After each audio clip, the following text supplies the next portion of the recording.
귀한 찬양 감사드립니다. 우리 곁에 계시는 성도님들과 한번 인사하실 때 복음의 능력으로 예배합시다 이렇게 한번 인사하겠습니다. 사랑합니다, 축복합니다 이렇게 다시 한번 인사하겠습니다. 화면에 보니까 얼굴이 너무 빨개가지고 제가 촌놈병이라고 이해해 주시기 바랍니다. 엄청 빨갛네요.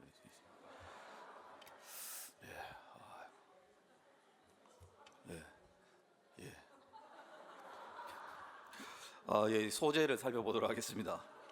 소재를 우리가 오늘 봤는데요, 구약 성경에 나오는 5가지 제사 중에서 피를 안 봐도 되는 유일한 제사입니다. 그 짐승을 잡지 않아도 되는 곡식으로 드리는 곡물 제사입니다. 유일하게. 우리 성도님, 예수님께서 우리의 진정한 희생 제물이 되어 주셨지 않습니까? 그래서 우리는 이 십자가의 은혜로 말미암아 이제 이 시대에는 더 이상 하나님 앞에 나올 때 짐승을 잡지 않아도 되는 시대가 되었습니다. 굉장히 좋은 시대가 되었지 않습니까? 이제는 우리가 주님께 그러면 짐승을 안 드리면 무엇을 드려야 될까요? 신령과 진정입니다. 우리의 신령과 진정을 드리면 하나님께서 그것을 가장 값진 것으로 받아주신다는 것입니다. 그런데 저는 그런 생각을 한번 해봤습니다. 만약 그렇지 않고 지금 이 시대에도 우리가 이 구약시대 때처럼 짐승을 잡아야 된다 라고 했다면 어떻게 됐을까? 이 번제라는 것은 일단 대표적으로 한 3번 정도를 이제 드릴 수 있는데, 3번 정도가 아니고 3가지 경우에 드립니다. 국가적인 절기 때 드리고요, 그 다음에 어떤 우리 일반 절기 때 드리고, 그때는 매일 아침 저녁으로 드렸습니다. 매일 아침 저녁으로 도사를 해야 됩니다. 그리고 개인적으로도 남녀 구분 없이 드릴 수 있습니다. 그러니까 지금 만약 이 시대에도 만약 그렇게 된다면 어떻게 됐을까요? 우리 성도님들 주일 오시기 전에 저기 청도에 가셔서 저렴하게 300~400만 원 정도의 소를 한 마리 사셔서 매일 주일을 준비하시고, 또 저기 경주나 어디 저기 남창에 이런 데 가셔서 양이나 염소나 이런 거 저렴하게 수십만 원 주고 늘 준비를 해서 주일 낮 예배 오실 때 끌고 오셔야 됩니다. 그런데 보십시오, 진짜 복잡한 것은 뭔지 아십니까? 흠 없는 거여야 됩니다. 흠이 없어야 됩니다. 근데 우리가 일반적으로 딱 잡았을 때 이게 흠이 있는지 없는지 어떻게 알겠습니까? 좀 키워야 됩니다. 집에서 얼마 정도를 길러야 됩니다. 그래서 털도 막 보고 얘가 진짜 뭐 안 좋은 데가 없는지, 뭐 피부병은 없는지 이런 걸 면밀히 살펴봐야 되거든요. 그리고 흠 없다라고 생각됐을 때 이제 끌고 옵니다. 며칠 동안은 그렇게 해야 됩니다. 자, 이제 이렇게 흠이 없다라고 이것이 확인이 되고 끌고 오면 이제 담임 목사님께서 짐승을 잡아주시는 것이 아니고, 여러분 이거는요 매우 중요합니다.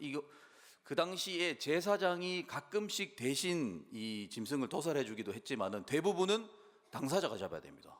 우리 성도님들 직접 하셔야 됩니다. 직접 죽이셔야 됩니다. 만약에 이제 데리고 온 짐승을 저는 그래서 이 직접 드려야 된다는 이 부분 때문에 저는 또 좀 깨달은 것이, 예배라는 것은 타인의 예배를 따라가서는 안 되는구나. 나와 하나님과의 예배여야 하는구나를 또 깨닫게 되었습니다. 우리가 늘 구경하듯이 예배를 오는 경우도 있는데 그런 것은 성경적이지 않은 것이죠. 그러니까 본인이 직접 도사를 하도록 만든 것이, 그걸로 봐서 나와 하나님과의 1대1의 예배를 하나님께서 기뻐하신다는 걸 알 수 있습니다. 우리가 늘 따라가는 예배, 뭐 타인의 하는 구경하는 예배는 성경적이지 않다는 것을 우리 알 수 있는 것이고, 또 만약에 이제 이 대신 본인이 직접 도사를 했을 때 그 온몸에 피가 막 범벅이 될 거 아니겠습니까? 그러면 이제 주일 마치고 예배 마치고 피 묻은 상태에서 우리 동네에 이렇게 다니시면은 사람들이 어떻게 생각하겠습니까? 할렐루야, 예배 드리고 왔습니다. 이렇게 피 막 묻어 있는데 예배를 드리고 왔지, 이러면서 이렇게 하실 수 있겠죠. 만약 그랬다면 얼마나 혼란스러웠겠습니까? 그래서 지금 이 시대는 그래서 얼마나 감사한지 모른다라는 것이지요. 그렇습니다. 성도님, 이 소제는 그래서 곡식 제사입니다. 그런데 제가 방금 말씀드린 것처럼 이 소제를 생각하실 때 제물을 드리는 자가 자신의 형편에 따라 드릴 수 있었거든요. 근데 제가 방금 고기를 얘기했지만 곡식 제사라고 해서 가볍게 보시면 안 됩니다. 절대로. 왜냐하면 여기 오늘 본문에 다시 보시면 1절에 고운 가루라고 되어 있습니다. 소재가 물론 가난한 사람을 위한 그 부분이 분명히 있습니다. 가난한 사람을 위한 부분이 있지만, 하지만 기본적으로 고운 가루는 이 당시에 비싼 식재료였습니다. 비쌌습니다. 그리고 특히 여기 보시면 기름과 유향이 얼마나 비쌌습니까? 이 당시에. 그거를 첨가하는 순간 이거는 고가의 제사 제물이 되는 것이죠. 그러니까 고기가 아니라고 해서 절대로 무시할 것이 아닙니다. 굉장히 고급한, 그러니까 이런 것들을 토대로 볼 때 우리가 하나님께 드리는 예배에 있어서는 크고 작음이 있을 수 없다는 것을 알 수 있습니다. 모든 예배가 다 중요한 예배입니다. 모든 예배가 전부 하나님께 대예배가 되어지는 것이죠. 주일 낮 예배는 사람들이 많이 모이기 때문에 중요하고 다른 부서 예배는 덜 중요하다, 그런 것은 있을 수가 없다는 것입니다. 모든 예배를 우리는 최고의 예배로 하나님께 나와야 되는 줄 믿습니다. 최상의 예배로 하나님께서 받으시기에 부족하지 않을 최고의 예배로 나가는 것이 하나님께서 기뻐하시는 예배자의 모습이다, 이렇게 우리는 생각할 수 있습니다. 하지만 소재가 정말로 형편이 어려운 사람에게는 이 값비싼 유향과 기름을 생략할 수 있도록 해주었습니다. 굉장히 유연하지 않습니까? 제사제도가 구약시대라고 해서 굉장히 막 극단적이지 않고 우리 소위 세상적 표현으로 융통성이 있는 것을 볼 수 있습니다. 자, 이것은 무엇을 말하냐면, 여러분, 원리 원칙 중요합니다. 그러나 우리 하나님께서는 원리 원칙보다 은혜의 원리가 더 우선하시는 분이십니다. 원리 원칙 너무 중요하죠. 그러나 그것이 은혜의 기준을 더 넘어서면 안 된다고 말하고 있습니다. 우리 하나님 그러신 분이십니다. 은혜를 더 크게 생각하시는 분이십니다. 그렇습니다. 우리는 이 소재를 통해서 우리는 하나님이 어떤 형식이나 제도나 절차보다는 하나님께서 그 자기 백성들과의 친밀함, 그 관계를 더 중요하게 생각하는 분이심을 알 수 있습니다. 우리 하나님 그렇게 자비로우신 분이십니다. 자, 다시 말해서 예배의 형식과 절차가 물론 중요하지만 그 예배의 형식, 절차, 이런 것들이 하나님과 하나님 백성과의 관계를 방해할 정도로 추구되어서는 안 된다라고 말씀하시는 것입니다. 그래서 기독교를 어떤 종교라고 하죠? 은혜의 종교라고 합니다. 기독교는 은혜의 종교입니다. 말씀의 종교, 은혜의 종교입니다. 형식의 종교, 절차의 종교라고 하지 않습니다. 은혜의 종교라고 합니다. 그리고 사실 은혜의 종교, 그러니까 원칙대로 만약에 하나님께서 원리 원칙대로 우리에게 다 하신다면 이 중에 과연 누가 살아남을 수 있을까요? 그러니까 은혜로 해주시는 것이 우리에게도 유익하다라고 생각할 수 있는 것입니다. 그렇습니다. 이 소재는 제가 이 연구를 해보니까 감사헌금의 개념이 있습니다. 소재는 감사헌금이라고 할 수 있어요. 왜냐하면 소재는 드리고 싶은 사람이 언제든지 드릴 수 있었습니다. 드리고 싶으면. 그러니까 지금 우리의 감사헌금 같지 않습니까? 내가 원할 때 언제든지 드릴 수 있는 것입니다. 즉 우리 성도님들께서 하나님을 향한 기도 제목이 있으시거나 또 어떤 깨달음이 있으시거나 하나님을 향해서 내가 뭔가 충성을 고백하고 싶고 감사를 표현하고 싶고 하나님을 향해서 내가 사랑을 표현하고 싶을 때 누구든지 언제든지 할 수 있었습니다. 감사 제목이 있을 때, 집안에 경사가 생기고 기쁜 일이 생겼을 때, 제가 전에도 한번 말씀드렸지만 구약시대 때 기쁜 일이라는 것은 기르는 가축이 짐승을 많이 놓는 겁니다. 소가 송아지를 놓는데 2마리 3마리를 낳습니다. 그래서 돈을 2배 3배로 벌게 되고, 또 농사를 지었는데 풍년이 오고, 이럴 때 소재를 드릴 수 있습니다. 질병이 나았을 때. 그러니까 우리가 감사 제목이 있을 때 언제든지 드리는 것이 소재이기 때문에 어떤 공동체에 소재가 많다라는 것은 그 공동체가 어떤 공동체입니까? 축복을 많이 받은 공동체라는 것이죠. 저는 우리 대함교회 성도님들이 마치 이 구약의 소재가 풍성한 공동체가 되시기를 주님의 이름으로 축복합니다. 근데 이 소재에 있어서 얼굴이 뭐 가라앉은 생각을 안 하고 있습니다. 네. 예, 소재에 있어서 우리가 기억해야 될 내용이 있습니다. 예, 이게 방송에 나올 텐데요. 이게 고운 가루를 드릴 때 고운 가루를 전부 불살라 드리는 것이 아니고요. 이 보시면은 한 움큼만 기념으로 드립니다. 한 움큼입니다. 그러니까 전부 불태우는 것이 아닙니다. 한 움큼입니다. 한 움큼만 기념으로 불태우고 남는 것은 전부 다 누구로 줍니까? 제사장들에게 줍니다. 남는 것은. 그리고 똑같습니다. 화덕에 구운 것이나 4절에 보십시오. 화덕에 구운 것이나 철판에 붙인 것이나 냄비에 요리한 것도 마찬가지로 전부 불 사르는 것이 아니고 기념물로 한 조각만 불태우고 남는 것은 전부 제사장이 다 먹습니다. 여기서 이 남은 음식이라 하지 않고 3절 후반부에 보시면 뭐라고 합니까? 지극히 거룩한 것이라고 합니다. 10절 후반부에도 보십시오. 지극히 거룩한 것. 여러분, 이 남은 것을 남은 것이라 하지 않고 이 지극히 거룩한 것이라고 왜 그랬을까요? 그리고 왜 다 태우지 않고 이걸 남겼을까요? 이 지극히 거룩한 것은 오직 제사장만 먹을 수 있습니다.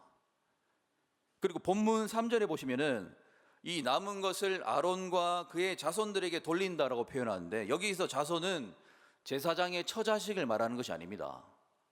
여기서 말하는 자식이라는 것은 다른 제사장을 말하는 것입니다. 밑에 제사장들. 그러니까 지금으로 치면 부목사들 정도 안 되겠습니까? 그러니까 이 지극히 거룩한 것은요, 제사장의 식구들도 먹을 수 없습니다. 오직 제사장만 먹을 수 있습니다. 그리고 제사장의 뒤를 잇는 제사장들만 먹을 수 있습니다. 굉장히 거룩한 것입니다. 그러니까 그렇습니다. 제사장들은 오직 하나님이 주시는 것으로만 먹을 수 있습니다. 아무거나 덥석덥석 먹을 수 없습니다. 하나님께서 허락하시는 것만 먹을 수 있었습니다. 그러니까 그렇게 신령할 수 있었던 것이죠. 가장 친밀한 관계를 표현한 것입니다. 제사장과 하나님과의 가장 친밀한 관계. 제사장은 그야말로 하나님과 가장 가까이서 그분의 거룩함 안에 거하는 사람들입니다. 이렇게 하나님과 가까울 때 비로소 정말로 신령하지 않겠습니까?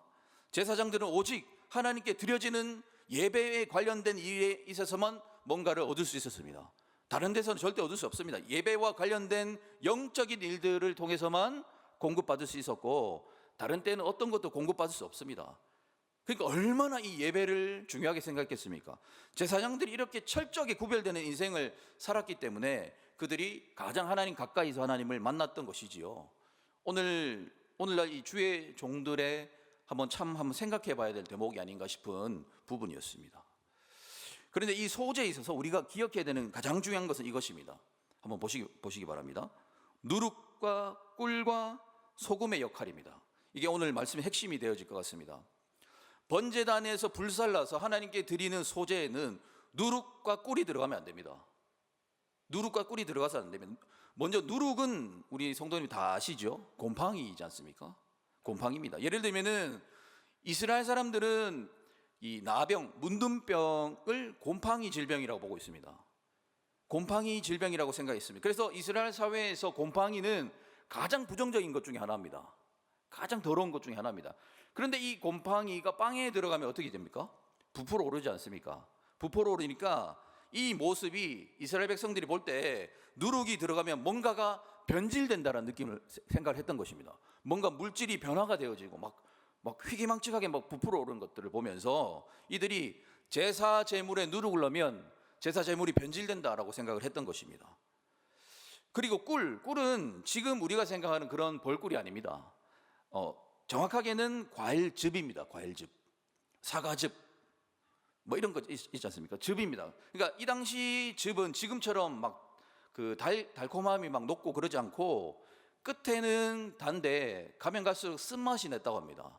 쓴맛이 나는 것이죠. 그러니까 달다가 써지는 것이죠.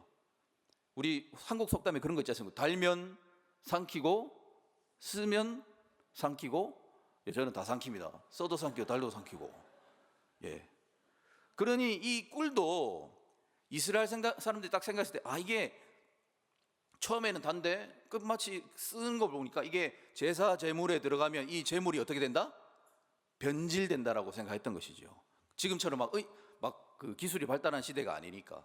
그래서 누룩과 꿀이 들어갈 가능성이 있는 이 12절 말씀 한번 보시겠어요? 12절입니다. 12절 말씀 한번 읽어보겠습니다. 시작.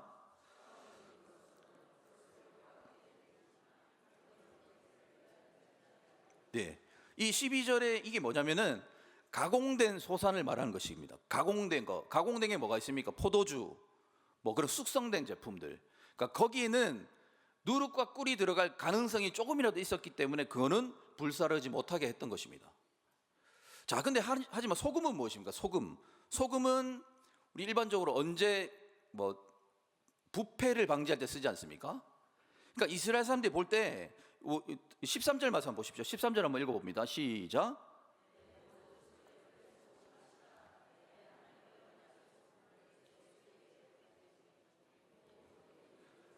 네, 이스라엘 사람들이 볼 때 누룩과 꿀은 변질인데 소금은 항상 뭔가를 부패를 방지하는 용도로 되었거든요. 그러니까 소금은 그러니까 변화되지 않도록 해주는 거구나라고 생각을 했던 것입니다. 그래서 여기 보니까 언약 소금이라는 말이 있습니다. 그게 무슨 말일까요? 언약의 소금이면 소금이 변하지 않는 거니까 언약 소금이면 뭡니까?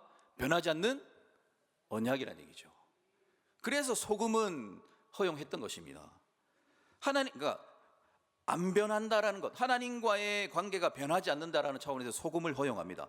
즉 하나님의 신실하심, 하나님의 하나님 되심, 하나님과 우리와의 관계에 그 변하지 않음을 상징하는 것이 소금이 되었던 것입니다.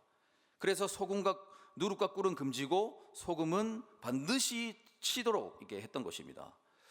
여러분, 말씀을 정리하겠습니다. 우리 성도님들 이 세상에서 누룩과 꿀과 같은 존재로 살아가고 계십니까? 아니면 소금과 같은 존재로 살아가고 계십니까? 오늘날 우리 한국 교회는 이 시대 앞에서 누룩인지요, 소금인지요? 우리는 교회에서, 그리고 우리 몸담고 있는 교회에서 누룩과 꿀과 같은 존재가 되어 가고 있습니까? 아니면 소금과 같은 존재가 되고 있습니까? 예수님은 우리에게 너희는 빛과 소금이 되어라 이렇게 말씀하셨습니다. 빛이다, 소금이다 말씀하셨습니다. 소금이 되어라, 소금이 되어라 라고 말하지 않고 소금이다 라고 말씀하셨습니다. 이미 우리는 소금인 것이지요. 선택사항이 아닌 것입니다. 우리가 이 땅을 살아가면서 이 땅을 더러움으로부터 지켜내는 것은 우리가 선택할 수 있는 것이 아니고 우리의 사명인 것입니다. 그리스도인이라면은 소금의 역할을 감당해야 되는 것입니다. 그런데 우리는 그렇게 살고 있습니까? 우리는 이 땅은 물론이고 우리가 소속되어 있는 공동체 안에서 빛과 소금의 역할이 되어야 할 줄로 믿습니다. 여러분, 우리는 항상 오늘 말씀대로 은혜의 원리로 살아가시기를 주님의 이름으로 축복합니다. 하나님이 주시는 것으로만 먹으시길 바랍니다. 세상이 주는 것들이 아무리 좋다 할지라도 우리 지난 시간에 그 만나 이야기 드렸던 것처럼 하나님 백성들이 애굽에서 맛있는 거 부추, 양파 이런 거 먹으면 끄집어내서 만나를 먹이시듯이 하나님께서는 하나님이 주시는 것을 우리가 먹기를 원하십니다. 이 땅에서 하나님 주시는 것이 아니면 그것이 산의 진미라 할지라도 거부할 수 있고, 그런 삶에 하나님께 주신 감사의 제목들이 풍성할 줄로 믿습니다. 우린 그런 삶을 살 때 이 소재가 주는 우리의 교훈이 바로 그것입니다. 여러분, 소재의 인생 살아가시는 저와 여러분 되시기를 주님의 이름으로 축복합니다. 아멘. 우리 찬양하고 기도하기를 소망합니다.